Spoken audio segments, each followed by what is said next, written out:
Kelly and I hadn't ever opened a store before. I remember sitting at the computer in her house, putting together a list of products we wanted to carry and filling in numbers. I guess we should try ordering this much. So it was very just kind of trial and error was a lot of it. But Shopify is a super great tool for running an online store. There are so many amazing tools out there that I think it's really easy to get maybe 80% of the way there. Then you just have to apply yourself and grind a bit to get to the last 20. I think the longer you can stick with something, the better the chance of your success. Just give it a try. Ask for help. People will help you. Don't be afraid. Hello, everyone, and welcome back to another episode of Talking Purpose. I'm your host, Katie Boothby-Kung, and I am so excited to be joined by Monica Grunick. She's the founder of Love, Pittsburgh, and Love, so you can guess where she's calling me from. Hi, Monica. How are you? I'm doing good, Katie. How are you? I am wonderful. Thank you. I'm so happy that you've made the time. Before we got on this call, it sounds like we each got, our helping of snow in our respective geographies. It seems like a lot of North America is getting dumped on these days. So I'm glad that you're still able to join from the coziness of your house. So thank you so much. Absolutely. Staying warm. I love it. We've got to. Well, let's hop right in. I would love to learn more about your journey in terms of becoming an entrepreneur and then opening your retail shop. So take us back to the beginning. What problem were you trying to solve when you first started Love Pittsburgh? Yeah, it's really interesting. My business partner, Kelly, who's not with us today, but she and I, our very first conversation was just talking about how we wished there was a place that we knew we were shopping local. It was the situation where you'd have to really wait for a market to come around where artists would be, vending or even searching on Etsy and things like that wasn't that user friendly at the time. So that was our initial little seed of an idea, was to really connect people to different local artists. I love it. So what did the early days look like? You have this idea, you're like, I'm done waiting for markets. Like, what did that lead up look like before you hit open? Kelly and I, we hadn't ever opened a store before.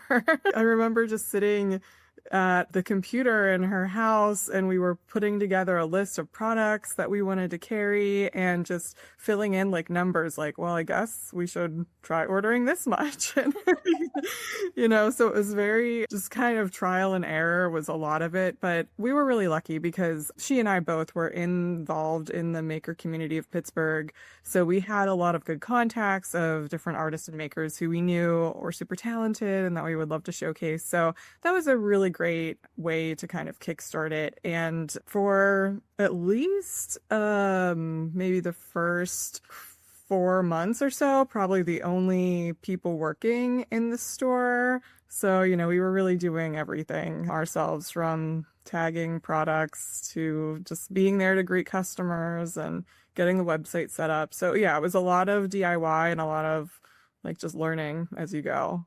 Wow. So was this your full-time hustle right from the get-go, right when this idea came to fruition, or what did that look like? I was doing a pop-up crafting business at the time, so I was already doing my own small venture, and it was really a lot of work where I'd have to carry things like tubs full of craft materials to these different locations where I was doing events.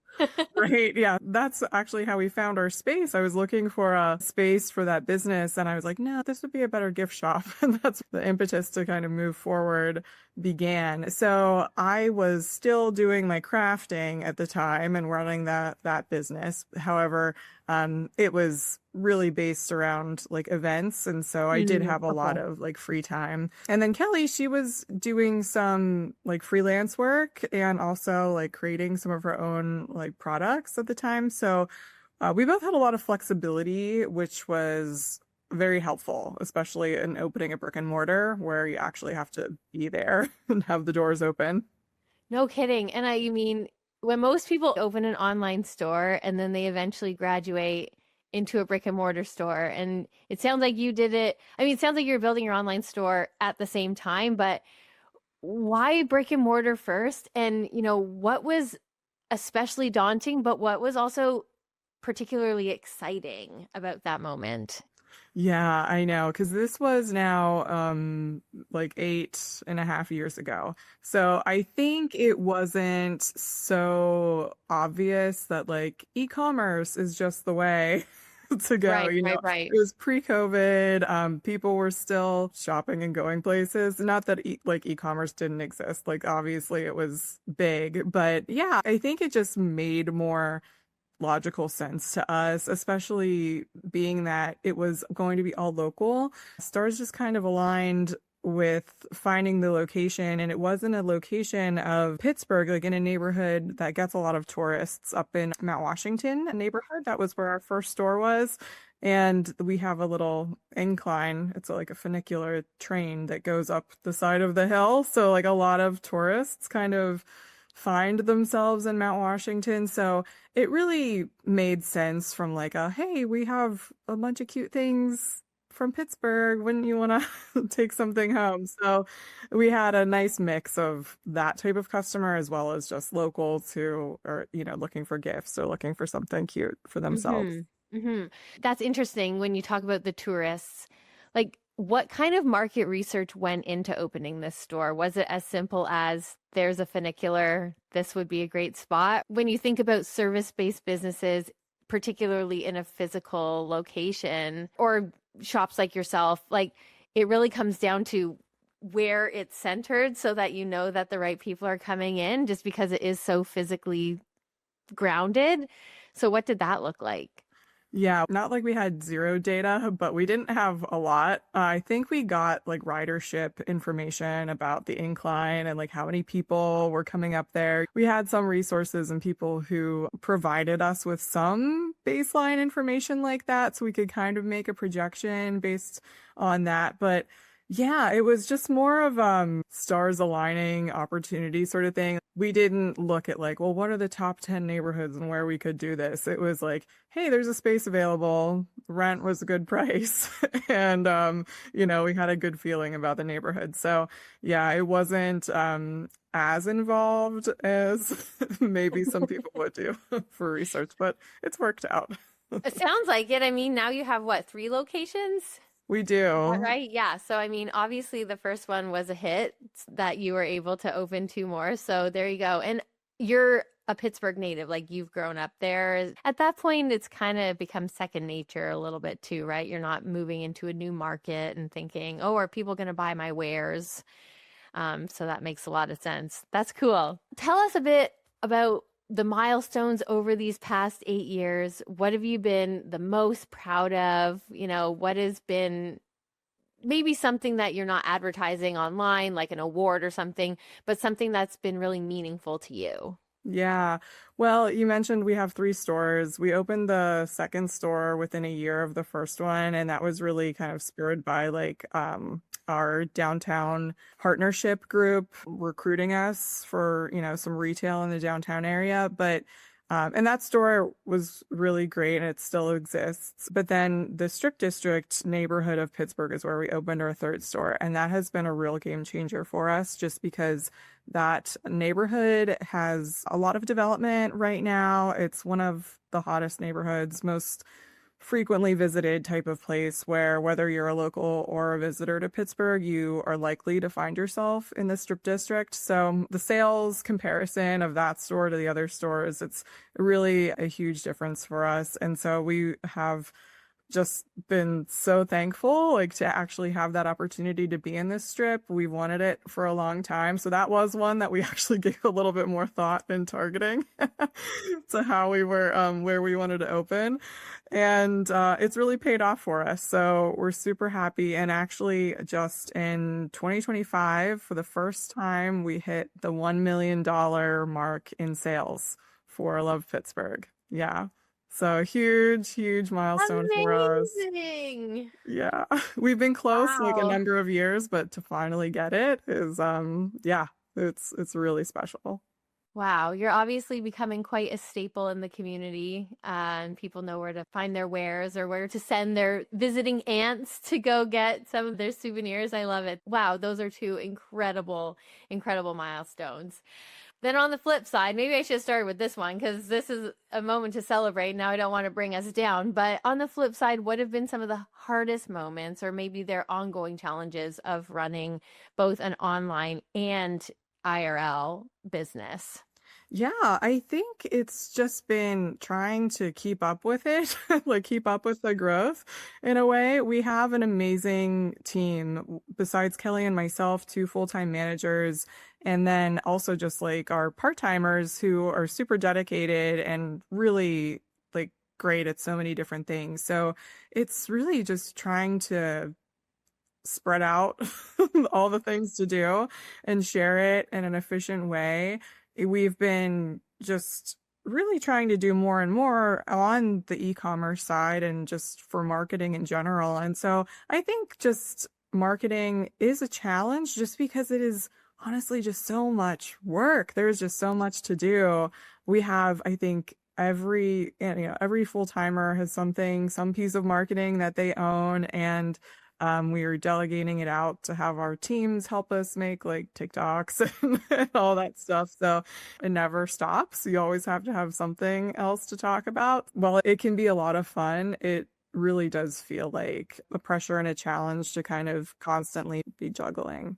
Yeah, no, I hear that from a lot of entrepreneurs. It's that marketing flywheel is never ending and it's constant, especially when trying to balance bringing in new traffic versus keeping your repeat customers happy as well. And it becomes, these two flywheels running at the same time. So yeah, I totally understand. Um, just because you are brick and mortar, what was it like during COVID? How did that impact your business? Yeah. In person versus online? Yeah, it was hugely impactful. At the time, we only had two stores. We were a bit smaller in general, but there was a significant decline in our sales because the brick and mortar stores were closed for such a long period of time.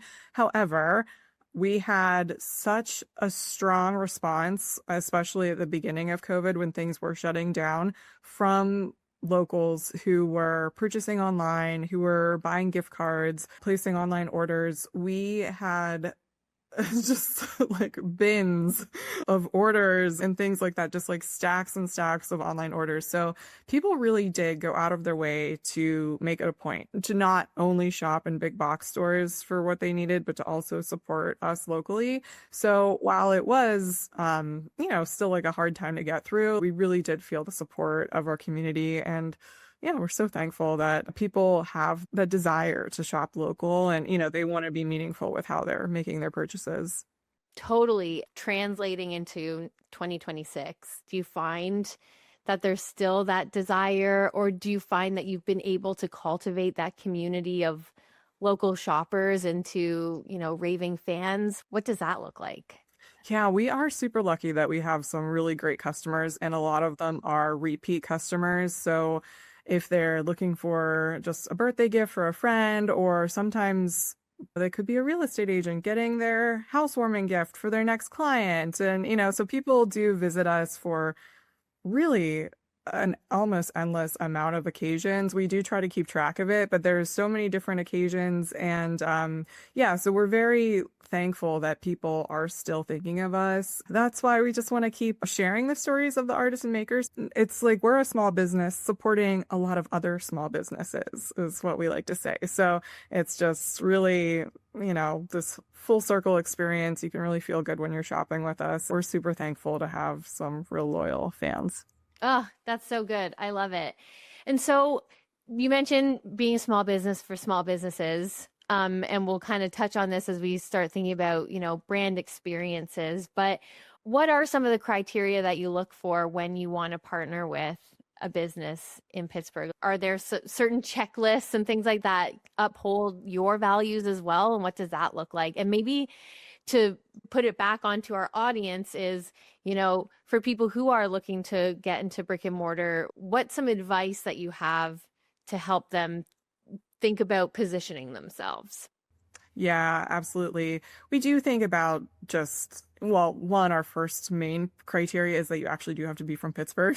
So, just because we are like hyper local brand, I mean, that is like the key criteria. But we do try to encourage ourselves to find a diverse set of makers. We do like diversity and inclusion surveys to make sure that we're trying to hit all of those marks.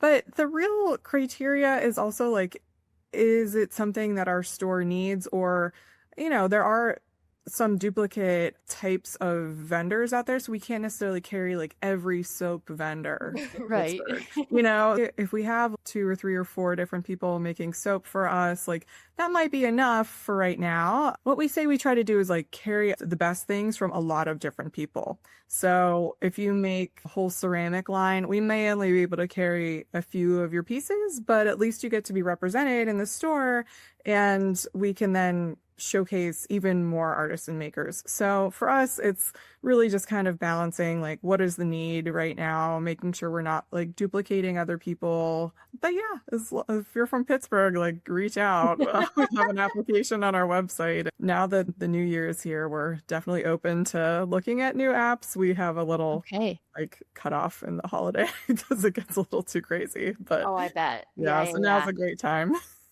Amazing. And are you the one responsible for putting them on your online store, or is that up to the brand to provide that for you?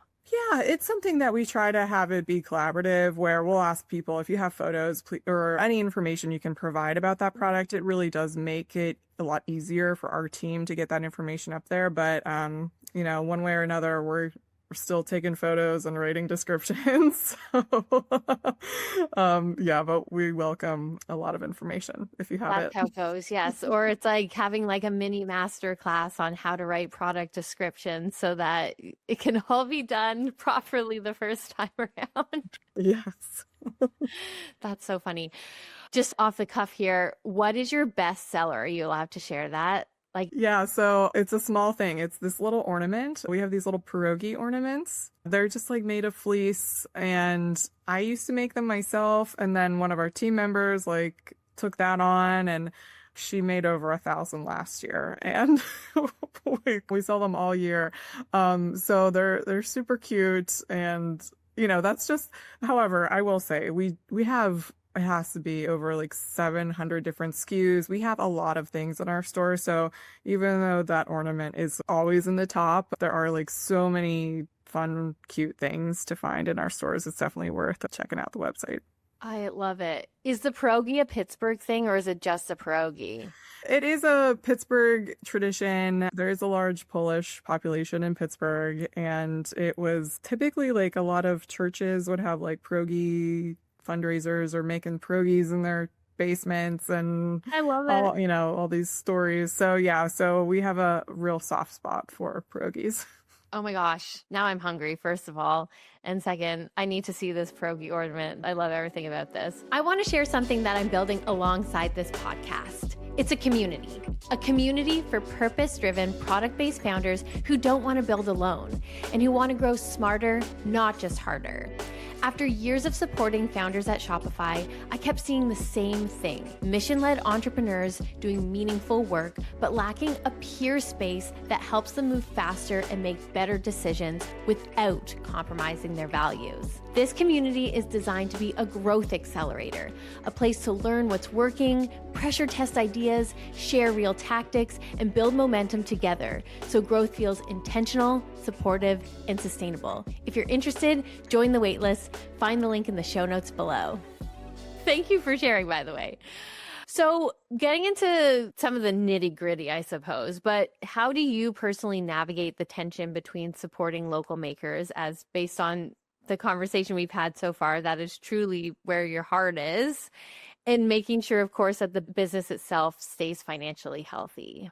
Yeah, that is something that we have learned more about how to do, because especially now that we have a larger team where we have like full-time people, everyone needs to survive and feel compensated and appreciated. So we have certain categories where we will essentially do more like graphic design of things ourselves, like our mugs, for instance. We will have a printer who is local in the Pittsburgh area, print our mugs for us. So that's just like a category that does sell really well. And it's something that we're able to then get a little bit better margin since we're going to go direct with somebody.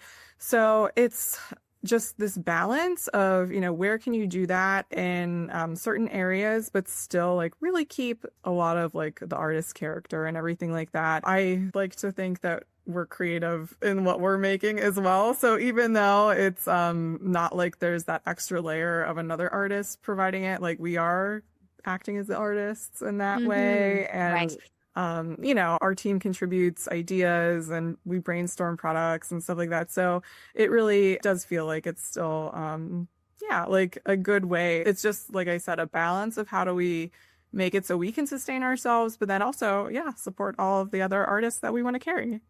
Totally. And so, okay, so I didn't realize that you guys were also part of that product category as well. You're not just the curator of products, you are also a product line. So that's interesting because then you're right, you're not having to pay out margins on certain products because you're creating them yourself and you're able to see, like you said, what are the best sellers to kind of lean into some of the trends. Okay, that is very smart. How does selling online change the way you think about your brand compared to your in-store experience? And how are you able to create almost like a seamless handoff between both of them? Yeah, I think we really try to do well on the product descriptions. So it does translate, I hope, to really sending the message. And sometimes I'm like, are we sending the message better online than in the store? Even though we have salespeople or our team who will be able to tell you like, hey, this is all from Pittsburgh. And, so you have that live person just like there to share the story and like tell you about an artist. And so we try to do that online as well. So in our product description pages, we'll have the maker and a little biography about them with their photo. We'll have some key information, whether it's a handmade item or if it's supporting a diverse artist right on the page. So it's the little indicators that we try to build into the product page are really how we try to communicate that message. Right. Okay, cool. Is there the answer might be I don't know, but I'm just wondering, is there something that plays really well in person but maybe doesn't do as well as you think it would online or vice versa? Yeah, I would say maybe in the kind of vice versa example, we have a lot of gift boxes that we will curate. And it happens to be just more of an online thing for us because we don't have really enough space, I guess, to properly display. We have maybe like 24 gift boxes of like assortments of this is the new arrival, like for a new baby box. This is the wedding box. This is, just a bunch of different occasions. And so we can show those online in a beautiful box and how we would pack them. And you can add your own gift message and all of this. But then if you're in the store, we can make that box for you, but we don't necessarily have a huge amount of space to dedicate that to that. So it's more common for people just to kind of pick their own things and then we can offer boxing or, putting tissue in a bag or something like that. So it's interesting. Maybe we should do more with that in the store, but that I think would be the biggest thing that if you walked into our store, you might not know we have gift boxes, but online we really try to make it a big seller for people just to make it easy as well. Yeah. And you almost have to wonder if it's like, I'm just making a guess here. Like when people walk into a store, it becomes an experience in itself where you get to kind of look at all of the pieces. Whereas when you're online, it's not quite the same. Like obviously you want to go through the pieces and look, but I would feel like a curated box on an online store, I'd be like, oh, okay, phew, they've already picked out all the pieces for me. This is perfect. Whereas if I was in store, I'd be like, no, leave me be. I just want to kind of like poke around in the nooks and crannies and see what everything is and then be able to like pick the pieces that I want. So I'm just wondering, there's just like a buyer mentality as well. But I have no idea. I'm not an expert in that. So No, I feel like that is a good gut feel because I think a lot of people just kind of want it to be easy online and then, because it gets tiresome if you're like scrolling forever and we have a lot of products. So yeah, I definitely think there's something to that. interesting. I love that though. Like it's so neat that you've been able to see those different scenarios play out. I think that's so interesting. So similar, what lessons have you learned about translating that local in-person magic to the digital space? And maybe this is a chance for you to talk about the other brand, Love, and what that is doing and what's going on there, because I can imagine you only have so many people you can reach to sell Pittsburgh goods to, but maybe I'm wrong. Maybe I'm wrong.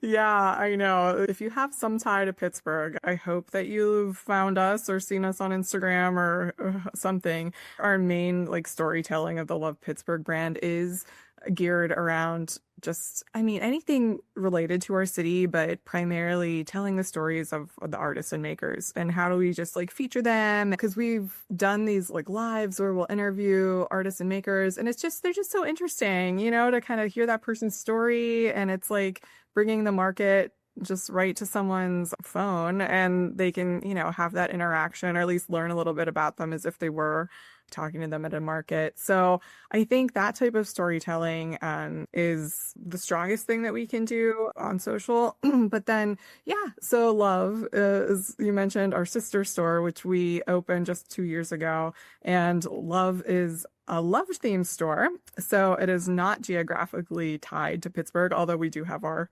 physical location in the downtown area. Love is just a slightly different concept where we want it to be about just caring for yourself and being kind for yourself. And so it's just a reminder to show yourself some love and put more love out into the world. So we have a lot of products that are geared towards like good, cozy feels like sweat sets and some jewelry, some candles, things like that. It's still fun because we get to utilize some of our local artists and makers, but it's for the Love brand. We do give ourselves more latitude where we'll say, okay, if we can't find it in Pittsburgh, like it doesn't have to be, but we still like to do that, especially for like personal care and candles and things like that.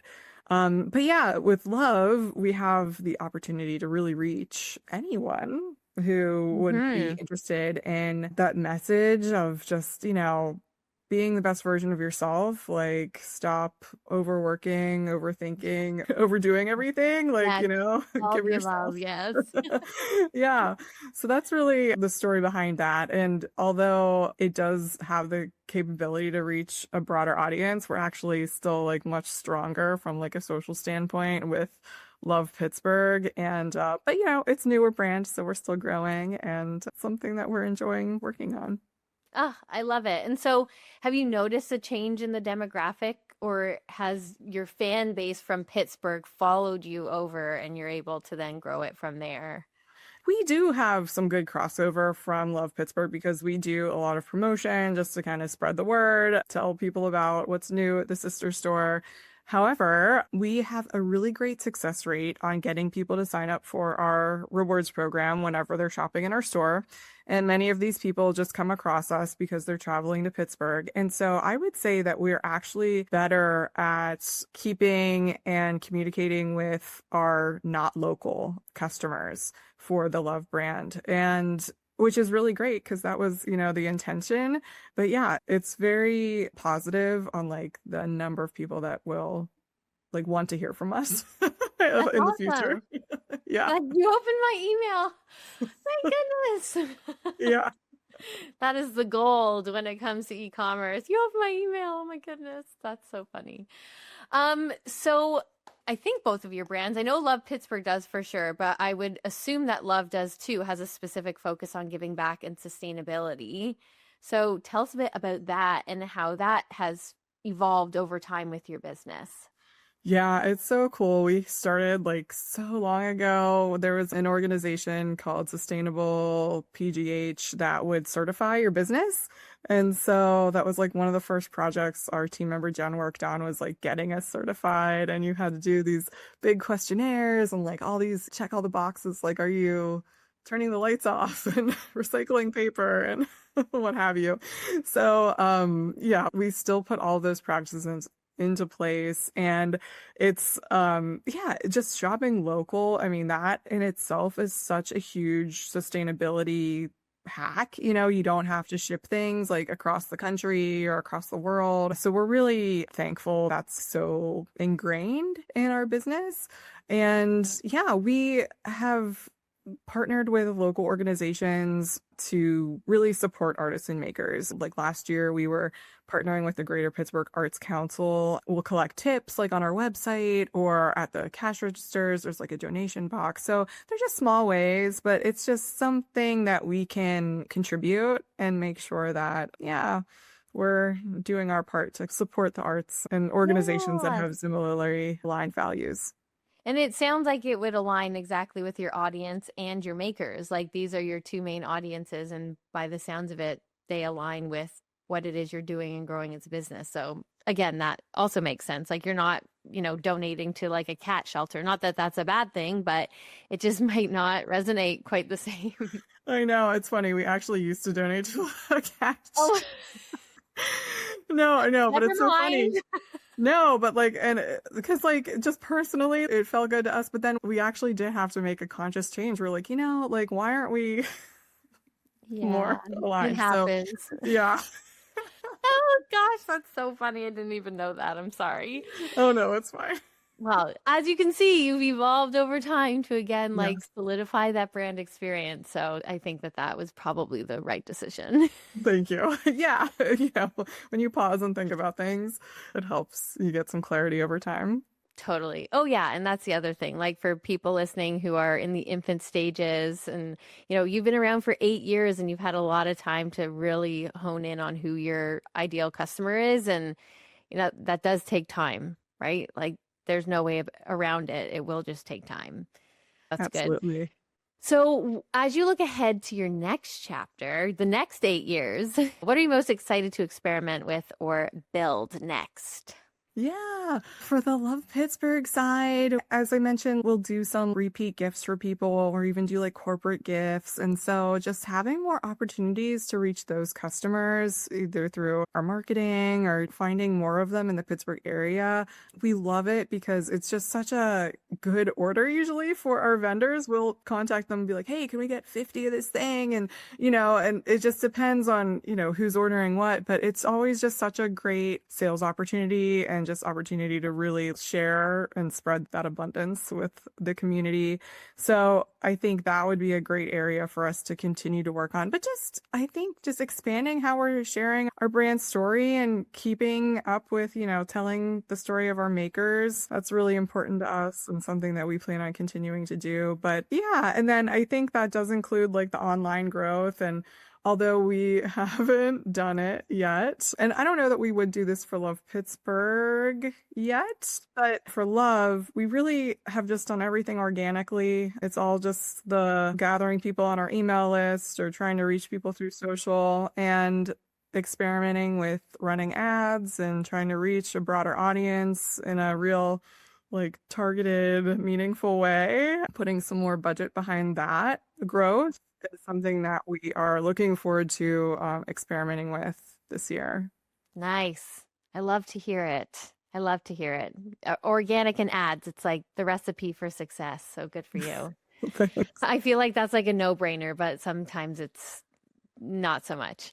For someone dreaming about opening a shop or a retail brand, what do you wish you had known earlier? Are there any tips for some newbies? Yeah, I definitely think like brick and mortar is a bit of a stretch for most people. So don't feel like that's the answer. Definitely do the online thing first. There's so much you can do like fairly easily. Like I don't want to make it sound like, oh, everything's just so easy, but Shopify is a super great tool for running an online store. There are just so many amazing tools out there for people to use that I think it's really easy to get maybe like 80% of the way there. And then you just really have to apply yourself and like grind a bit to get to the last 20. And if you can do that and honestly just like stick with it, I think the longer you can stick with something, the better the chance of your success. And yeah, just give it a try, ask for help. People will help you. Don't be afraid. I love it. Oh, I love it. That's so good. And it's so true. There is a romanticism to running a shop like in a Hallmark movie, but there is Yeah. that hustle. There is that hustle. And Monica has definitely put in the reps to where she is today. So I really appreciate it. If you don't mind, I'm going to transition over to our rapid fire questions before we close off. Do you prefer coffee or tea? Oh my gosh, I'm coffee now. I was tea for a long time, but now coffee. Now that you're an entrepreneur, you're like, oh my gosh, I need this. That's so funny. Are you an early bird or a night owl? Oh, I'm a night owl. It's hard. I know. Yeah. Mornings are tough for me, so I totally get you. How do you decompress after a work day? Like to work out or read and do some kind of little craft or something. Yeah, make pierogies. Right? Yeah. I don't have to make those anymore, but I wouldn't mind it. Yeah, I've been embroidering lately. Oh, that sounds so nice. I do love a good craft. What is your go-to comfort food? I like crackers and cheese. Yeah, I know it's not like super comforting, but that's my snack. That's a go-to. There you go. I love it. I'm sad you didn't say pierogies, but it's fine. Right. Next time. And what is your current brand obsession? Maybe there's someone in your shop or somewhere else. Oh my gosh. I'm super into like stationery and like pens and stuff like that. So like if I had to say a brand, like the Uniball brand. They have some new the pen? Yeah, it's super specific. No, I know. I'm really into pens. And anyway, they have like a new one that came out that's like, groundbreaking. So I don't know if you're a pen you're nerd. gonna buy it immediately. You're on the wait list. Okay, Uniball, if you're listening, we've got your ideal customer right here. I was not expecting you to say a pen brand, but hey, now the audience gets to learn more about you, Monica, which is exactly the plan. Well, thank you so much for being here. It's so amazing. And I'm sure the audience has learned so much, particularly about retail and brick and mortar. But where can people find you if they have any questions or they just want to connect with you?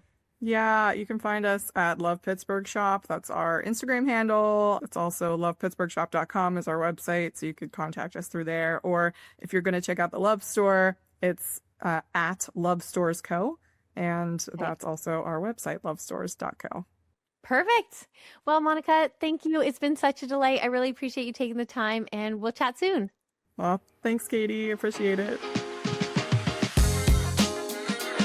Well, that's a wrap on another episode of Talking Purpose. My hope is that today's episode gave you the tools and the inspiration to lead with even more intention.